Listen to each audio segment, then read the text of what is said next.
જરા વિચારો, અમેરિકાના સૈનિકો કોઈ બીજા દેશમાં ઘૂસીને ત્યાંના રાષ્ટ્રપતિનું તેમના જ ઘરમાંથી અપહરણ કરી લે. સાંભળવામાં કોઈ ફિલ્મની વાર્તા જેવું લાગે નહીં? આજે આપણે જે વિશ્લેષણ કરવાના છીએ એ આવી જ એક સનસનાટીભરી કથા પર આધારિત છે. તો ચાલો જોઈએ કે આ દસ્તાવેજ મુજબ આ આખી ચોંકાવનારી ઘટના કેવી રીતે બની.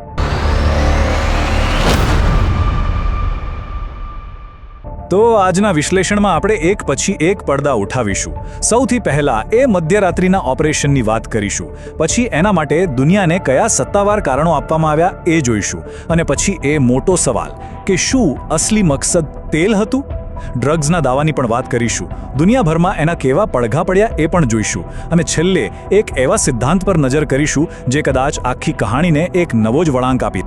તો ચાલો શરૂઆત કરીએ.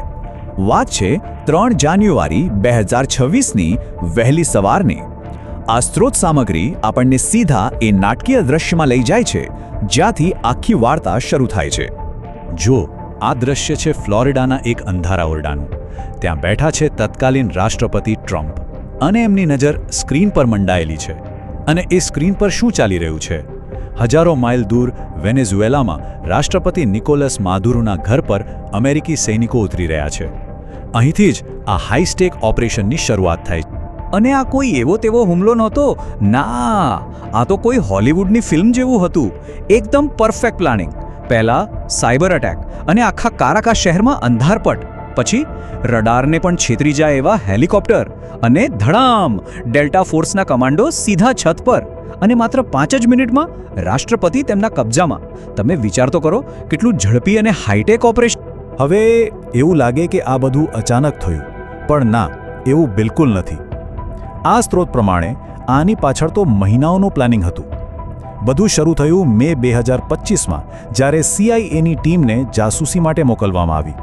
પછી નવેમ્બરમાં ફોન પર કથિત ધમકી અપાઈ અને છેલ્લે ક્રિસમસના દિવસે આ ઓપરેશનને લીલી ઝંડી મળી. મતલબ કે આ એક લાંબા સમયથી ચાલતી યોજના હતી.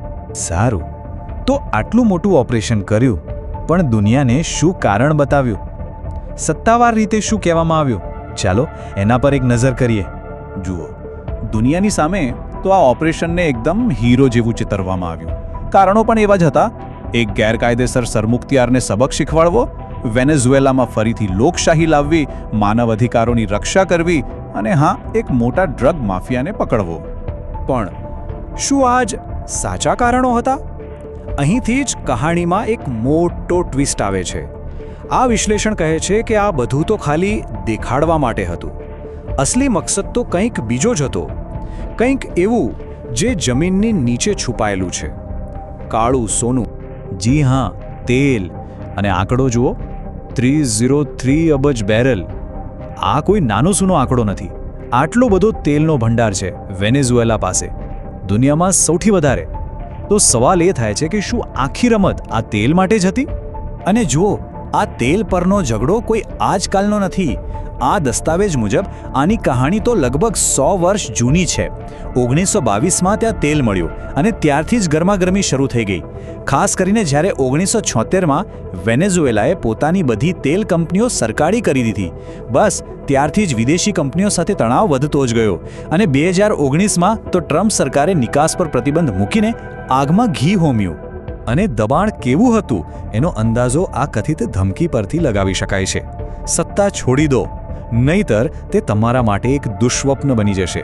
સીધી વાત, કોઈ ગોળ નહીં. આ શબ્દો જ બતાવે છે કે મામલો કેટલો ગંભીર બની ચૂક્યો હતો. ચાલો હવે પાછા આવીએ સત્તાવાર કારણો પર. યાદ છે, એક કારણ ડ્રગ્સની દાણચોરીનું પણ હતું. ચાલો એની ઊંડાણમાં તપાસ કરીએ. તો શું વેનેઝુએલા ખરેખર ડ્રગ્સનું મોટું કેન્દ્ર હતું?